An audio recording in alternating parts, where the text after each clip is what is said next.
Now I think all the formalities are done. Straight away we can move into the next question and answer session. And you're invited most cordially to come forward and ask any questions if you please.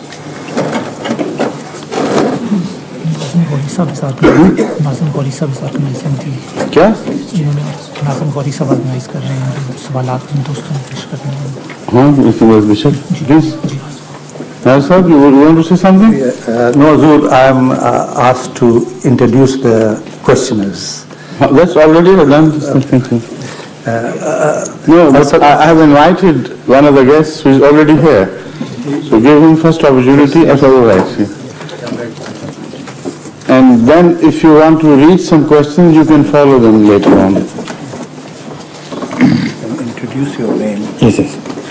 أعوذ بالله من الشيطان الرجيم إنما يريد الله ليذهب عنكم الرجس أهل البيت ويطهركم تطهيرا أعوذ بالله من الشيطان الرجيم. Sir, I've come from Karachi on a visit and I'm very glad to be here and I've got an opportunity to ask a few questions and I hope these will be answered and more light will be thrown on them, since such things have not been touched by many of the highly qualified people of Islam, and they have not been able to explain to any member of the public. So, though I've got a dozen questions as such, but I will...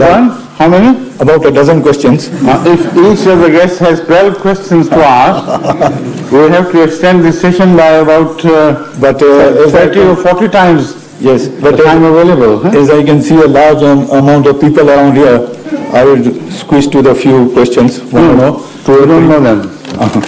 I know them. So my first question is...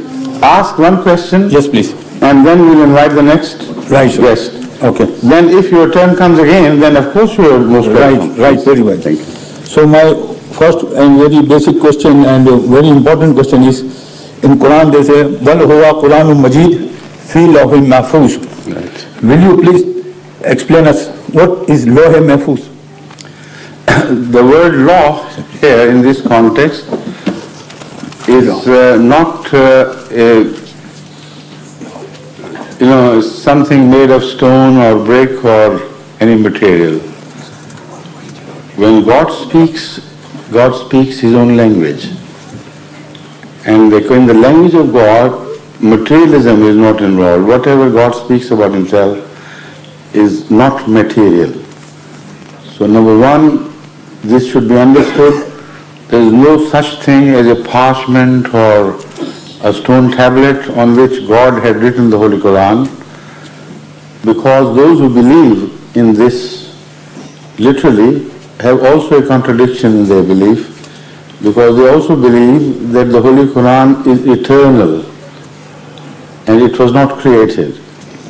So if it was eternal, then you have to believe the coexistence of a law with God, which existed eternally, and who wrote on that. So you should understand that there is no such thing as there being a tablet or some form where the Quran is inscribed. Lawh Mahfuz is a system of preservation. And everything that happens in the universe is preserved by a system of memory which God has created, which never fades out. It can diminish but cannot be wiped out. That is why the Holy Quran reminds us that when you appear before me, your skins would speak against you. Now how can skins speak against somebody? They are not provided any tongue. And then the people who will appear before God would say, Ma li hadha al-kitab la yughadiru saghiratan wa la kabira illa ahsaha. What sort of this book is that it does not leave out the minutest thing or the biggest thing, but it has counted and preserved it.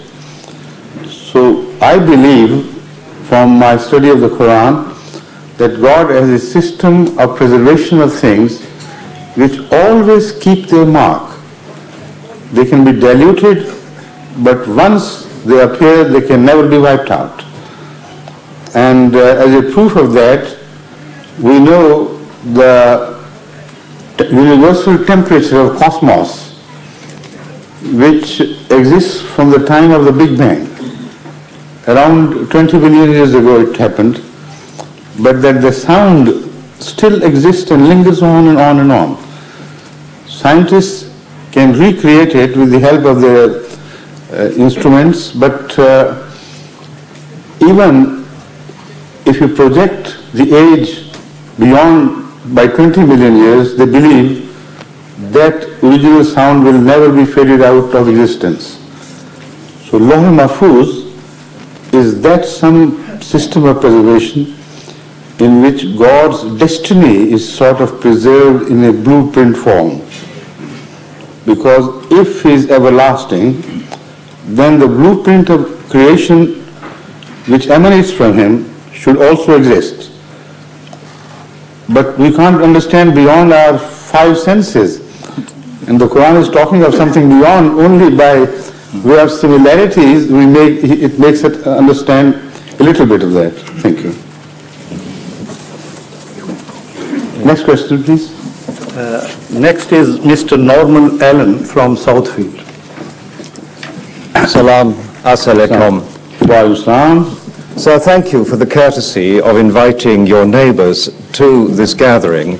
It's a privilege to be here, and may I make a comment that we admire the courtesy and example of your members who gather here week by week.